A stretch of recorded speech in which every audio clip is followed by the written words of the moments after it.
When a father scrolled through his social media feed in December 2024, he stopped at one photograph that made his heart sink. In that image was a little girl, around 5 years old, standing next to his son's former teacher. The resemblance was undeniable. The child had his family's distinctive features. In that moment, he realized something horrifying. His son, who had spent years staying at this teacher's home, who had been just 11 years old when those visits started, might be the father of that child. What he discovered next would expose a secret that had been hidden for nearly a decade and reveal how a trusted educator had destroyed the innocence of a boy who called her a friend. Before we dive deep into this story, make sure to subscribe so you don't miss any of our upcoming videos. December 2024. A quiet suburban community in New Jersey where everyone knows everyone. Michael Anderson was at home scrolling through Facebook when he came across a photo from a local school event. Nothing unusual at first, just parents and teachers celebrating the holidays. But there was something in that photo that stopped him cold. It was Rebecca Collins, the woman who had taught his sons in 5th grade years ago. She was holding hands with a little girl, her daughter, who looked to be about 5 years old. Michael stared at the photo. His wife Lisa came into the room and asked what was wrong. He couldn't speak. He just turned his phone toward her, and when she saw the child in that picture, she gasped. The little girl looked exactly like their son, Ethan. The resemblance wasn't subtle. It was striking, undeniable. The same facial structure, the same features that ran through Michael's entire family. Michael and Lisa looked at each other, both thinking the same impossible thought. Could Ethan be the father of Rebecca Collins's daughter? Ethan was 18 now, but 5 years ago, he would have been 13. And 5 years ago was when Ethan had been staying at Rebecca's house regularly. Sometimes multiple nights a week, sometimes for weeks at a time. The Anderson family had 3 children: Ethan, his younger brother Jacob, and their sister Olivia. In 2016, when the kids were in 5th grade and younger, Rebecca Collins had become close to their family. She was Ethan's teacher that year, and she had taken a special interest in him. She told Michael and Lisa that Ethan was gifted, that he had potential, that he just needed extra support. She offered to help him after school. The tutoring sessions became more frequent. Then Rebecca suggested Ethan could stay at her house overnight, so they could work on projects without time constraints. Michael and Lisa were grateful. Rebecca was a respected teacher, someone their children looked up to. When she offered to take all 3 of their children for sleepovers, they saw it as an act of generosity from a dedicated educator who cared about her students. What started as 1 night a week became 2, then 3. Before long, Ethan, Jacob, and Olivia were practically living at Rebecca's house. From 2016 to 2020, the children spent more time at Rebecca's home than their own. Michael and Lisa had been going through financial difficulties during that period. They were working long hours trying to make ends meet. Rebecca's offer to care for their children seemed like a blessing. They trusted her completely. After all, she was a teacher, someone whose entire career was built on protecting and nurturing children. They had no idea what was happening behind closed doors. Now, staring at that Facebook photo, Michael felt sick. All those nights Ethan had spent at Rebecca's house. All those times Rebecca insisted she needed to help Ethan with schoolwork. All the time she had taken Ethan places alone, saying it was educational, saying she was mentoring him. Had something been happening that entire time? Michael made a decision that would change everything. On December 20th, 2024, he posted the photo on his Facebook page. He wrote simply that Rebecca Collins's daughter looked identical to his son and his family. He didn't make accusations. He didn't need to. The photo spoke for itself. Within hours, the post had been shared hundreds of times. Parents in the community who had trusted Rebecca with their children started calling each other. The school administration was alerted, and by the next day, the county prosecutor's office had opened an investigation.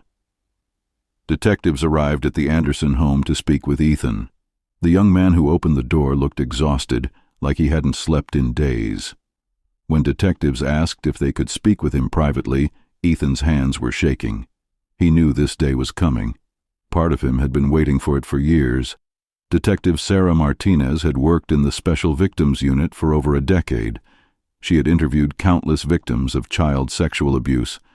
She recognized the signs immediately when she sat down across from Ethan Anderson. The shame in his eyes, the way he couldn't maintain eye contact, the defensive posture, arms crossed, shoulders hunched, the way his voice got quieter when he talked about Rebecca Collins. Ethan was 18 now, legally an adult, but the boy sitting in that chair looked much younger. Detective Martinez started with simple questions. How did you know Rebecca Collins? When did you first meet her? Ethan explained that Rebecca had been his fifth-grade teacher in 2016. He was 11 years old. She had told him he was special, that he had talents other kids didn't have. She made him feel important. His parents were struggling financially at the time, working constantly, stressed about bills. Ethan felt like a burden at home. But at Rebecca's house, he felt wanted. Rebecca paid attention to him. She asked about his day, his feelings, his dreams. She made him feel like he mattered. Detective Martinez asked when things changed. When did the relationship become inappropriate? Ethan was quiet for a long time. When he finally spoke, his voice was barely above a whisper. He said it started gradually. Rebecca began texting him late at night, just friendly messages at first, asking how he was doing, telling him she enjoyed spending time with him. Then the messages became more personal. She started confiding in him about her life, her problems, her loneliness. She told him he was mature for his age, that talking to him was like talking to an adult, not a child. Ethan remembered the first time Rebecca touched him in a way that felt wrong. He was 12 years old. His younger siblings were asleep in the guest room. Rebecca had called him into her bedroom, saying she needed help reaching something on a high shelf. When he walked in, she hugged him. But it wasn't a normal hug. It lasted too long. Her hands moved in ways that made him uncomfortable. She told him he was growing up, becoming handsome. Ethan didn't know what to do. Rebecca was his teacher, an adult he respected and trusted. If she said this was okay, it must be okay, right? That's what he told himself. But deep down, even at 12, he knew something was wrong. The abuse escalated over the following months. Rebecca would have Ethan sleep in her bed instead of with his siblings. She would touch him while they watched movies. She would make comments about his body, about him becoming a man. By the time Ethan turned 13 in 2017, Rebecca had convinced him that what they had was special. She told him most people wouldn't understand their connection because of their age difference, but that didn't make it wrong. She said he was different from other boys his age, more mature, more capable of understanding complex emotions like love. Ethan believed her. He was 13 years old, and a 30-year-old woman was telling him he was special, chosen, loved. How could he not believe her? The sexual abuse continued from 2016 until 2020, 4 years. Ethan was between 11 and 15 years old.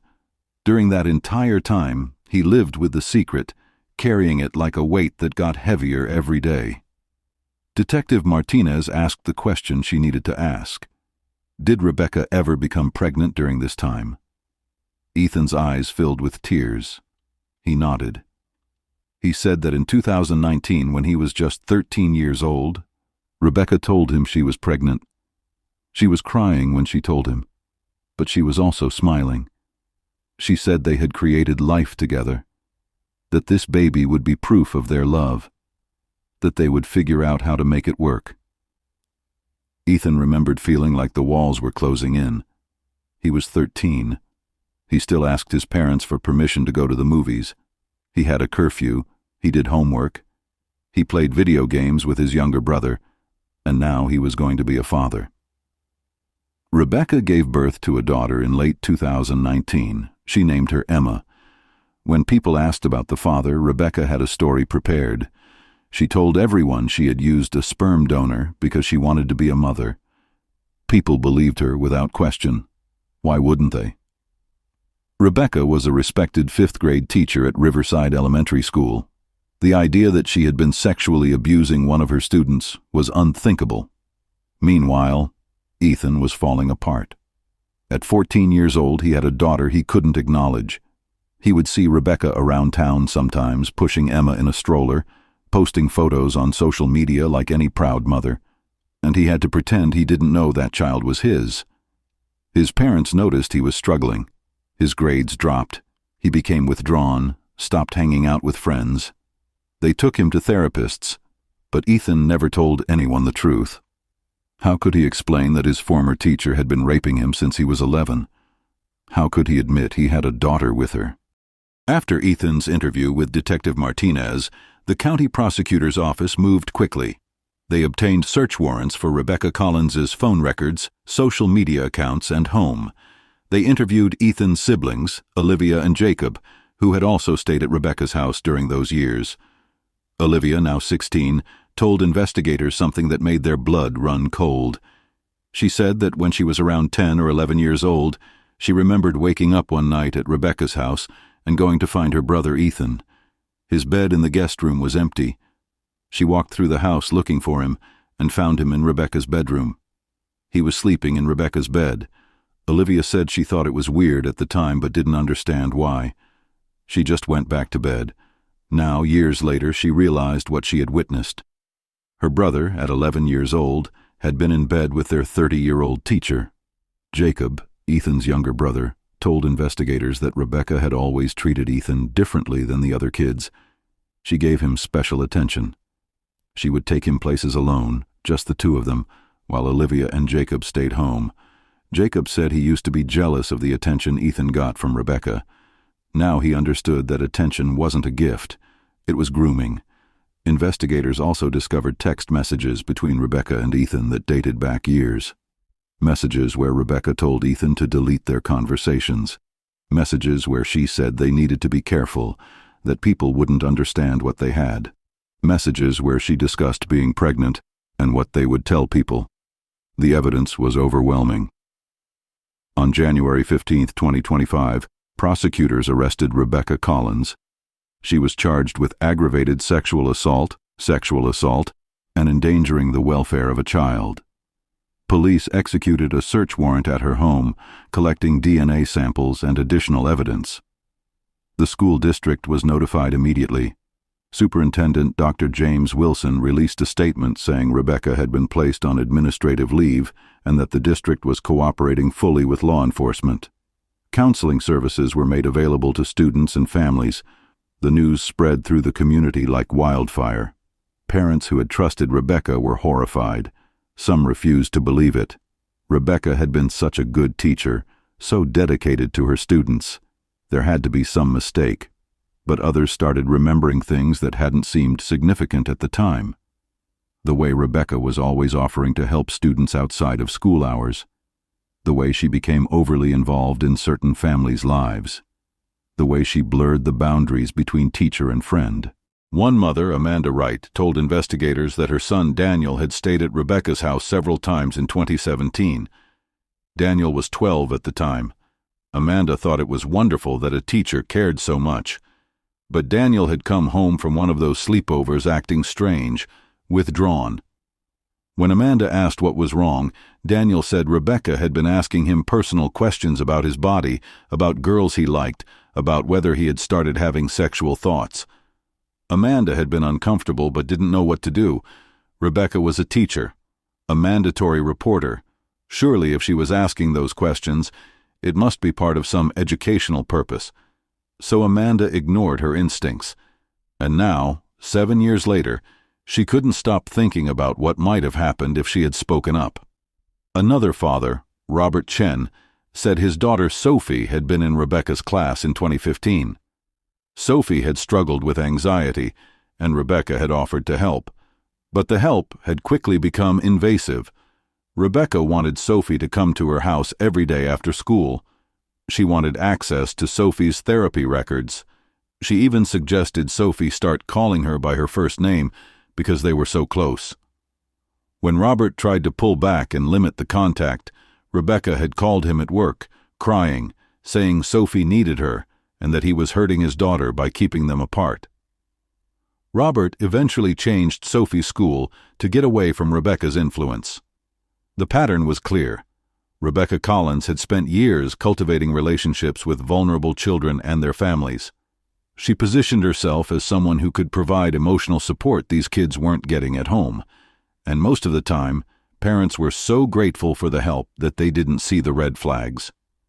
Rebecca's first court appearance was on January 17, 2025. She walked into the courthouse wearing an orange jumpsuit, her hands cuffed. The courtroom was packed. Ethan's parents sat in the front row, their faces showing the exhaustion and anger of parents who felt they had failed to protect their child. Other parents from the school were there too, some supporting Ethan's family, others simply trying to understand how this could have happened. The prosecutor argued that Rebecca should be held without bail. She had used her position as a teacher to gain access to a vulnerable child. She had sexually abused him for 4 years. She had given birth to his child and hidden the truth for 5 years. She posed a clear danger to children in the community. Rebecca's defense attorney, David Thompson, argued for bail. He said his client had no criminal history. She was a mother herself. She wasn't a flight risk. And most importantly, Thompson said, there was no DNA evidence yet proving that Rebecca's daughter was related to Ethan.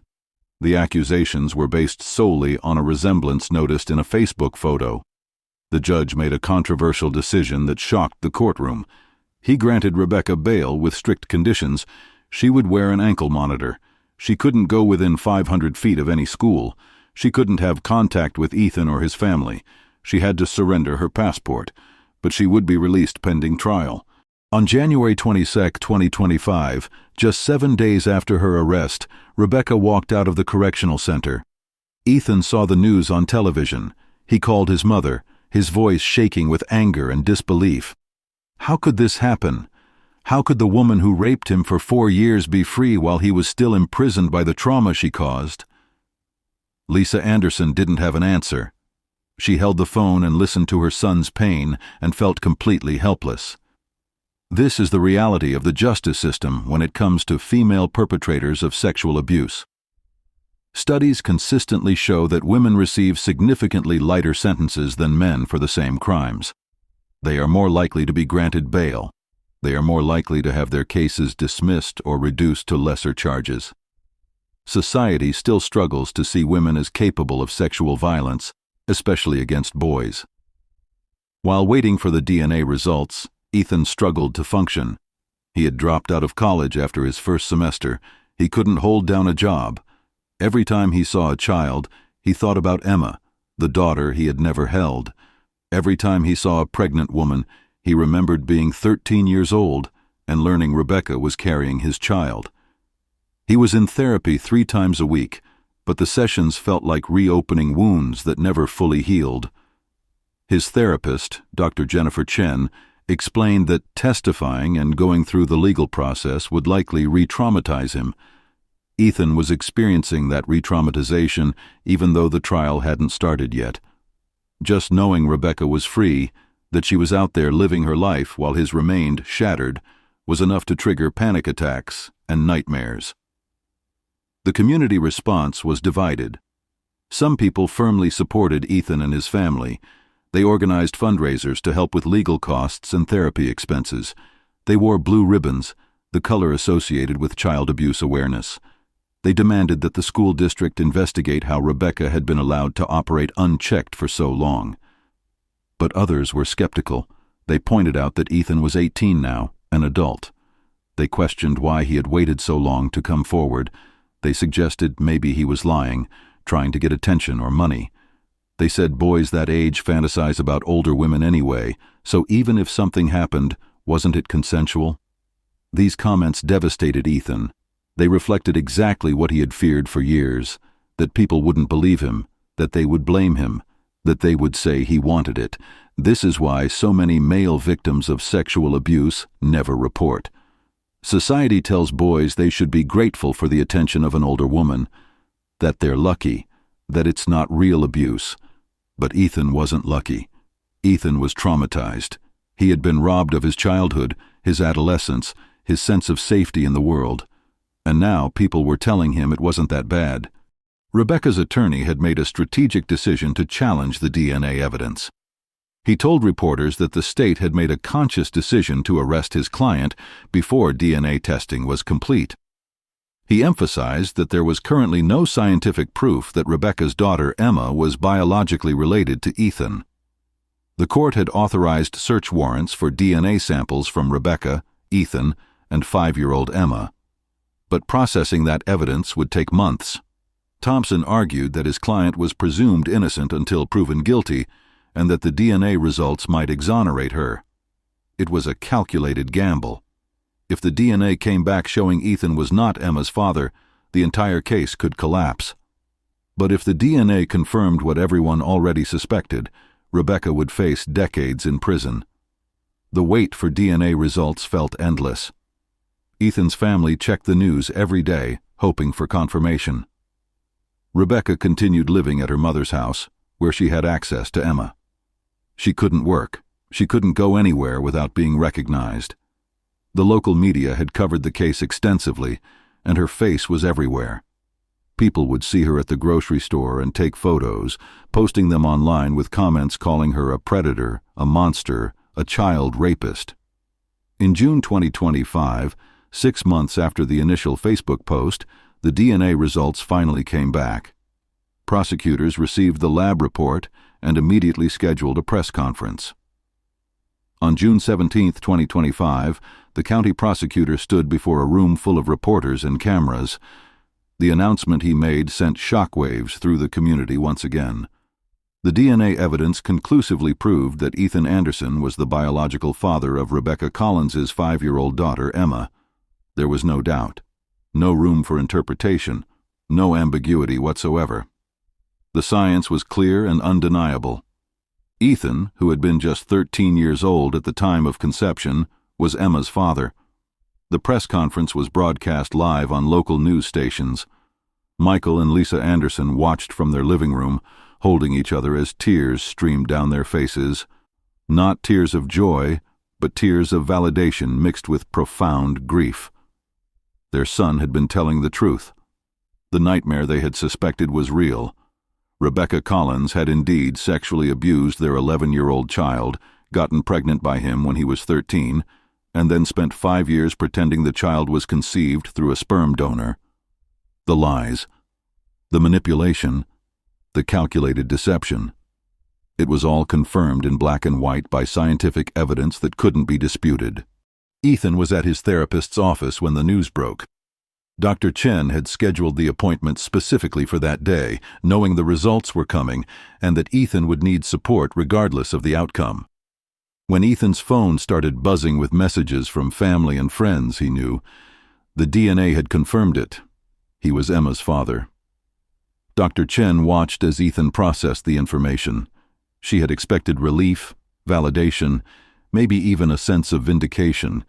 Instead, what she saw was a young man collapsing under the weight of a truth he had always known but had desperately hoped wasn't real. Because the DNA confirmation meant something else too. It meant that somewhere in the world there was a 5-year-old little girl who existed because her mother had raped her father when he was a child. It meant Ethan would have to decide what role, if any, he wanted to play in Emma's life. It meant the trauma wasn't just in the past. It was living, breathing, and would continue to exist for years to come. Following the DNA results, Rebecca's defense team fell silent. The strategy of questioning paternity had backfired spectacularly. Now, instead of creating reasonable doubt, the DNA evidence had removed any possibility of denying the sexual relationship had occurred. All that remained was for Rebecca's attorneys to argue about consent, about whether Ethan had pursued her, about whether she had known it was wrong. Arguments that would be nearly impossible to win given that Ethan had been 11 years old when the abuse started. The DNA results changed everything about the case. Prosecutors now had irrefutable scientific evidence to support Ethan's testimony. They had text messages showing Rebecca knew what she was doing was illegal. They had witness statements from Ethan's siblings. They had testimony from other parents about Rebecca's pattern of boundary violations with students. The case against Rebecca Collins was airtight. In the weeks following the DNA announcement, Rebecca's legal team tried to negotiate a plea deal. They approached prosecutors with an offer. Rebecca would plead guilty to reduced charges in exchange for a lighter sentence. She would admit to having a sexual relationship with Ethan, but would maintain it wasn't predatory, that she had genuinely believed he was mature enough to consent. Prosecutors rejected the offer immediately. This wasn't a case they were willing to negotiate on. This was a teacher who had systematically groomed and raped an 11-year-old child for 4 years, who had gotten pregnant by that child, who had hidden the truth for 5 years, who, even after being caught, showed no genuine remorse for her actions. The prosecutor's office wanted Rebecca Collins to face the full consequences of her crimes. They wanted a trial. They wanted a jury to hear every detail of what Rebecca had done, and they wanted a sentence that would send a clear message that female teachers who sexually abuse male students will be held accountable. As of October 2025, Rebecca Collins is still awaiting trial. The court system moves slowly, especially for cases involving child sexual abuse where the evidence is extensive and the legal arguments are complex. Rebecca remains free on bail, living with her mother, wearing an ankle monitor that tracks her every movement. She spends her days at home, cut off from the community that once embraced her. Her teaching career is over. Her reputation is destroyed. Her daughter Emma is growing up in the middle of a scandal she's too young to understand. Meanwhile, Ethan Anderson is trying to rebuild his life while knowing that the woman who abused him is still free. He's back in therapy, working through the trauma that has defined his adolescence. He's attempting to return to college, trying to focus on classes while the legal case hangs over him like a dark cloud. He knows that when the trial finally happens, he'll have to testify.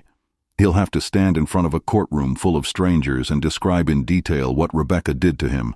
He'll have to relive the abuse publicly. He'll have to face Rebecca across a courtroom and tell his story while she sits there, possibly still believing that what they had was love rather than rape. The waiting is its own form of torture. Ethan's family checks the court docket regularly, hoping for a trial date. Every delay feels like another injustice. Every continuance feels like the system is protecting Rebecca rather than Ethan. And through it all, there's Emma, the innocent child caught in the middle of this horrific situation. She's 5 years old now. She knows something is wrong. She knows her mommy is in trouble. She knows there are people who are angry at her family, but she doesn't know why. She doesn't know yet that her mother is accused of raping her father. She doesn't know that her entire existence is the result of a crime. That knowledge will come later, when she's old enough to understand, and when it does, it will break her heart in ways that therapy may never fully heal. Ethan thinks about Emma often. He's seen photos of her. The resemblance is undeniable. She has his eyes, his smile, his features. She's a part of him, created in the most traumatic circumstances imaginable. He doesn't know yet what role he wants to play in her life. Can he be a father to a child who was conceived through his own rape? Can he look at Emma without seeing Rebecca, without remembering the abuse? These are questions he's exploring in therapy, questions that don't have easy answers, questions that will take years to resolve. The case of Rebecca Collins has become more than just a local scandal. It's become a flashpoint in national conversations about child sexual abuse, about gender bias in the justice system, about how society views male victims, and about the long-term consequences of teacher misconduct. Educational institutions across the country are re-examining their policies on teacher-student interactions. School districts are implementing stricter protocols for reporting boundary violations. Administrators are receiving training on recognizing grooming behaviors, and parents are becoming more vigilant about the adults their children spend time with, even trusted teachers. But awareness alone isn't enough. The case has exposed serious gaps in how the system responds to female perpetrators of sexual abuse. Rebecca was granted bail despite overwhelming evidence of a violent crime against a child. Her defense team is still able to argue that somehow an 11-year-old boy could consent to sex with his 30-year-old teacher. The court system moves slowly, allowing accused predators to remain free for months or even years while victims suffer. These systemic failures need to be addressed.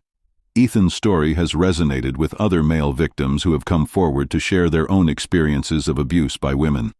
Men who were told they should be grateful. Men who were mocked when they tried to report.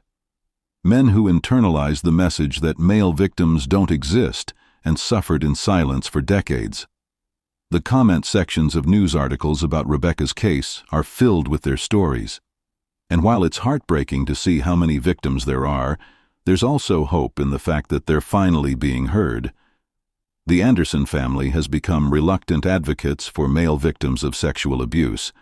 They didn't choose this role. They didn't want their son's trauma to become public knowledge. But once the story broke, they made a decision to speak out. Michael Anderson has given interviews to local media, talking about the warning signs he missed, about the guilt he carries for trusting Rebecca, about the importance of believing child victims regardless of their gender. Lisa Anderson has connected with other parents whose children were victimized by female perpetrators, creating a support network for families navigating similar trauma. And while they can't undo what happened to Ethan, they're determined to use their experience to protect other children. As for Rebecca Collins, she remains in a kind of limbo. Not yet convicted, but with a DNA test that proves she had a child with a 13-year-old boy she taught. Not in prison, but unable to work or live a normal life. Waiting for a trial that will determine whether she spends the next 2 decades behind bars or somehow manages to avoid serious consequences. Her attorney continues to prepare a defense, though it's unclear what argument could possibly justify what the evidence shows. Perhaps they'll try to paint Rebecca as mentally ill, someone who wasn't in control of her actions. Perhaps they'll try to shift blame onto Ethan, suggesting he pursued her despite being 11 years old when it started. Perhaps they'll argue for leniency because she's a mother, because she has no prior criminal record, because she's already suffered enough through public humiliation. Whatever strategy they choose, they face an uphill battle against DNA evidence, text messages, witness testimony, and a victim who is finally ready to tell his truth. So, what do we take away from this case that's still unfolding? What can we learn from Rebecca Collins and Ethan Anderson's story? First, we learn that predators don't always look the way we expect them to. Rebecca was a beloved teacher, respected in her community, trusted by parents. That's exactly what allowed her to abuse Ethan for years without detection. We need to be vigilant even with people who seem safe, especially when they're seeking unusual levels of access to children. Second, we learn that grooming is a process that happens gradually over time. Rebecca spent months building Ethan's trust before the sexual abuse began. She isolated him from his family. She made him feel special and chosen. She created a situation where saying no felt impossible. Understanding these tactics helps us recognize them in others. Third, we learn that boys can be victims too, and society needs to take male victims of sexual abuse seriously. The skepticism Ethan faced, the jokes made about his situation, the questions about why he didn't fight back or report sooner, these responses harm victims and protect predators. Fourth, we learn that DNA evidence can be crucial in cases where victims are afraid to come forward or aren't believed. Without that Facebook post and the subsequent DNA test, Rebecca might have continued living her life with no consequences while Ethan suffered in silence. And finally, we learn that justice moves slowly, sometimes painfully slow, but that doesn't mean it isn't coming. As we wait for Rebecca Collins's trial, as we wait to see what sentence she'll receive if convicted, as we wait to learn what happens next for Ethan and Emma, we're reminded of something important. This isn't just a story, this is real life. These are real people whose lives have been forever altered by abuse. Ethan Anderson is a real young man who will carry this trauma for the rest of his life. Emma is a real little girl who will one day learn the circumstances of her birth. Michael and Lisa are real parents who trusted the wrong person and now live with that guilt. And Rebecca Collins is a real woman who made choices that destroyed multiple lives, including her own. So I ask you, how does this story make you feel? knowing that right now, as you watch this, Rebecca Collins is free on bail while Ethan Anderson struggles with trauma, knowing that it took a Facebook post for this abuse to be discovered, knowing that there might be other victims, other children Rebecca groomed who haven't come forward yet? What would you do if you were Ethan's parent? Would you have recognized the warning signs? Would you have trusted a teacher the way Michael and Lisa did? These aren't comfortable questions, but they're necessary ones, because awareness is the first step toward prevention, and speaking out, like Ethan has done, is the first step toward healing. If this case has made you think differently about child abuse, about male victims, about the trusted adults in your children's lives, then this documentary has served its purpose. We can't undo what happened to Ethan, but we can make sure future children are better protected. Subscribe for updates on this case when it goes to trial, and for more real stories that reveal the darkness hidden behind ordinary lives. Thank you for watching, and remember, if you or someone you know is a victim of sexual abuse, it's never too late to speak up. You deserve to be believed, supported, and given justice.